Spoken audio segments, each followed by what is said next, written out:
شریکت الحسین مخدومہ نے فرمایا اماں میں ایک مسئلہ پوچھنا ہے. سیدہ آپ مجھ سے پوچھیں گی, آپ عالمہ غیر معلم, میں بتاؤں گا. فرمایا آپ بھی تو محافظ شریعت کا کفر ان کی زوجہ ہیں, میں بطول زادی ہو کے کہہ رہی ہوں, میں پوچھتی ہوں آپ مجھے بتائیں. جی سیدہ ہو. فرمایا اماں یہ بتاؤ میرے نانا کی شریعت میں مستور کی نماز بغیر چادر کے ہو جاتی ہے؟ کون ہے جیسے اماں میرے نانا کی شریعت میں مستور کی نماز بغیر پردے کے ہو جاتی ہے؟ سیدہ نہیں ہوتی.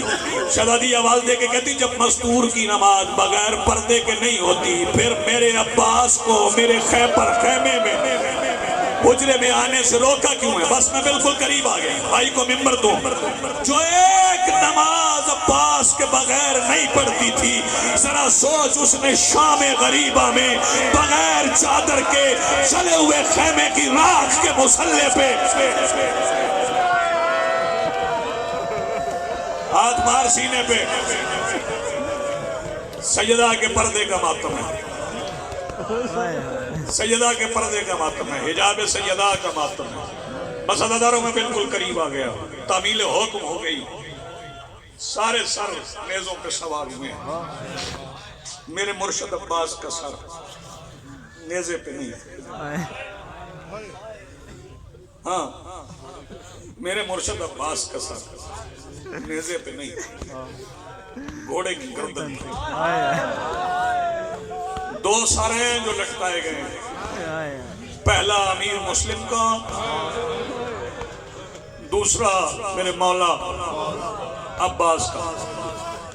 9 بار نیزے پہ سوار ہوئے, 9 بار نیزے سے گرا ہے. آخری بار گرنے کی وجہ بتاؤں اور میں آپ کو سلام کروں. شام کے بازار کے باہر 3 دن گزر گئے علی کی بیٹیوں کو, علی کی بیٹیاں کھڑی رہیں.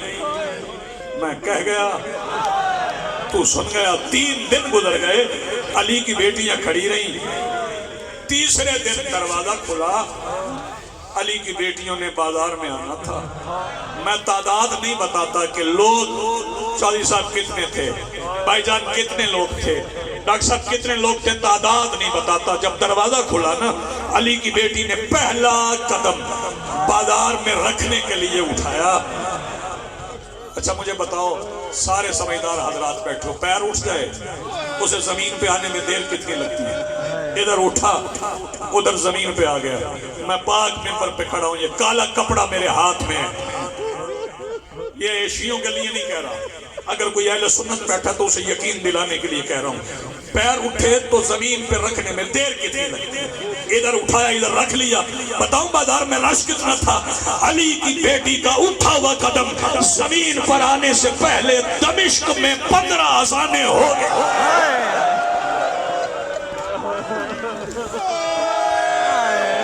آئے کر کے رو یار, بین کر کے رو. دمشق میں 15 اذانیں ہو گئی. 15 اذانوں کے بعد علی کی بیٹی کا پہلا قدم زمین پر آیا.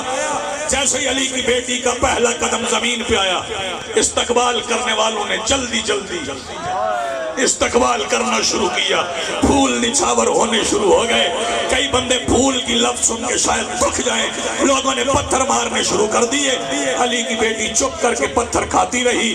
جو بندہ ماتم کر سکے وہ سینے پہ ہاتھ مارے. علی کی بیٹی پتھر کھاتی رہی, علی کی بیٹی پتھر کھاتی رہی. احتجاج بھی نہیں کیا. اللہ تعالیٰ سنو گے کب تک کھاتی رہی؟ اچانک بازار کی چھت سے ایک پتھر آیا, وہ لگا سیدہ ام رباب کے ہاتھ پہ. جیسے سیدہ ام رباب کو پتھر لگا, اب شریفوں کو بہو بیٹی سے زیادہ پیاری ہوتی ہے. علی کی بیٹی اب رکی نہیں, اب وہاں آئی جہاں حسین کا سر نیزے کی نوک پہ آنکھیں بند کیے ہوئے تھا. شبیر کے سر والے نیزے کے ساتھ پیشانی مار کے سیدہ کہتی حسین قرآن کب پڑھو گے؟ اب تو میرے بابا کی کرو تیاری. ماتم کی، اب تو میرے بابا کی بہو زخمی ہو گئی۔ وہ سنو گے، حسین نے نیزے کی نوک پہ قرآن پڑھنا شروع کیا۔ مدت کے بعد بہن نے بھائی سے قرآن سنا، قریب کھڑے ہو کے قرآن سننے لگی۔ اللہ کرے یہ لفظ تمہیں سمجھا سکوں، حسین نے قرآن پڑھتے پڑھتے اچانک آیت سے آیت کو اشارہ کیا۔ بھائی کا اشارہ سمجھ کے علی کی بیٹی نے پلٹ کے دیکھا۔ پنڈی والے سنے گا منظر کیا تھا؟ بازار کی چھت پہ ایک کمینی عورت تھی، اس کے ایک ہاتھ میں نہیں دونوں ہاتھوں میں ایک وزنی پتھر تھا، نشانہ کوئی اور نہیں، حسین کی 3.5 سال کی سکینہ تھی۔ اللہ تعالیٰ ادھر اس عورت نے پتھر پھینکا، ادھر علی کی بیٹی بازار میں چلی، پھر وہ پتھر سکینہ کے سر میں نہیں، وہ پتھر لگا بی بی زینب کے سر میں، عباس کا سر لاوی